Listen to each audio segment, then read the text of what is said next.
Septiembre, mes de la Sagrada Escritura.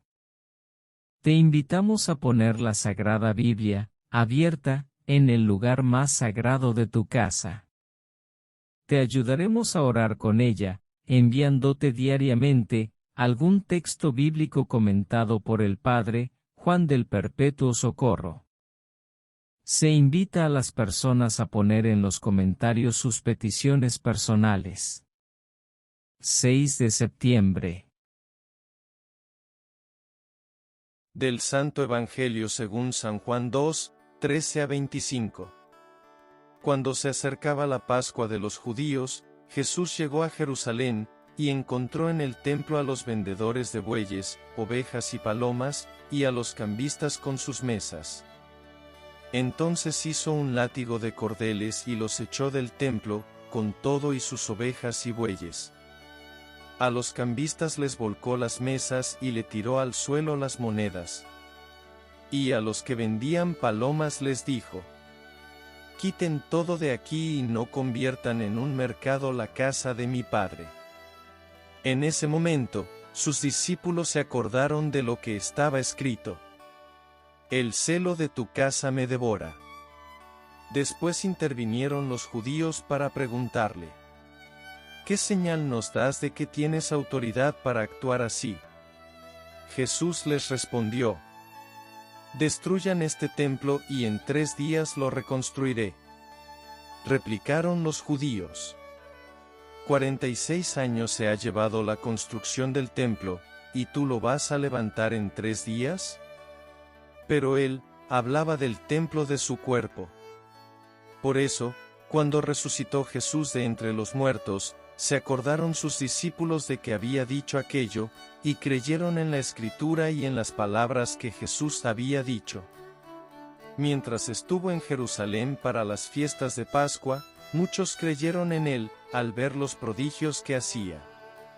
Pero Jesús no se fiaba de ellos, porque los conocía a todos, y no necesitaba que nadie le descubriera lo que es el hombre, porque él sabía lo que hay en el hombre. Palabra del Señor. Gloria a ti, Señor Jesús. Comentario al Evangelio de San Juan 2, 13 a 25. A cargo del Padre Juan del Perpetuo Socorro.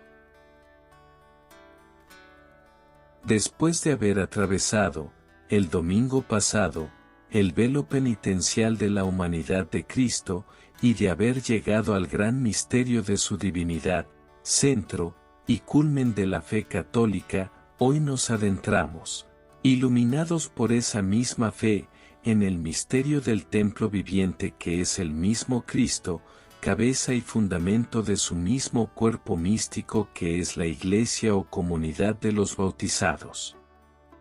Al introducirnos conscientemente en este templo, descubrimos iluminados por las palabras de Cristo, y por la fe que nos viene de la profesión sincera de la divinidad de Cristo, que el lugar físico al cual llamamos templo es simplemente una imagen terrena del verdadero y eterno templo que es la persona divina de Cristo, verdadero hombre y verdadero Dios. En Cristo, cuya pasión, muerte y resurrección contemplaremos dentro de pocos días, se cumple la promesa de que Dios establece un reino eterno, con un templo indestructible y eterno, que es la persona misma de Cristo. En este templo, hay un único sacerdote, un mismo sacrificio y un único altar donde se ofrece la víctima perfecta, que es el mismo Cristo y de cuyo sacrificio todos tomamos parte con la adhesión y el continuo ofrecimiento de ese mismo sacrificio que, incruento pero igualmente válido, se ofrece incesantemente hasta que Cristo regrese en gloria. La gran enseñanza de la liturgia de este domingo es, que sin vivencia individual y comunitaria de la conversión, a la cual vamos llegando con la oración y la penitencia del camino cuaresmal, la misma práctica de la religión, podrían volverse idolatría y apegos desordenados, que en vez de contribuir a un mayor encuentro con Dios, nos alejan cada vez más de la salvación y hacen más difícil la conversión. Enumeremos algunos aspectos de esa práctica idolátrica de la religión en los tiempos de la vida pública de Cristo y en nuestra época. 1. La idolatría de la ley, hasta amarla y servirla más que al mismo Dios. Hoy en día no tenemos la idolatría de la ley, pero hemos caído en la ideologización de la religión y la defensa del depósito de la fe, de una manera similar con la cual los contemporáneos de Cristo adoraban y obedecían a la ley y a las tradiciones, por encima del deber de la caridad y del debido respeto a los demás. 2. El equivocado intento de poner el amor y el servicio a Dios al servicio de las estructuras terrenas y mundanas.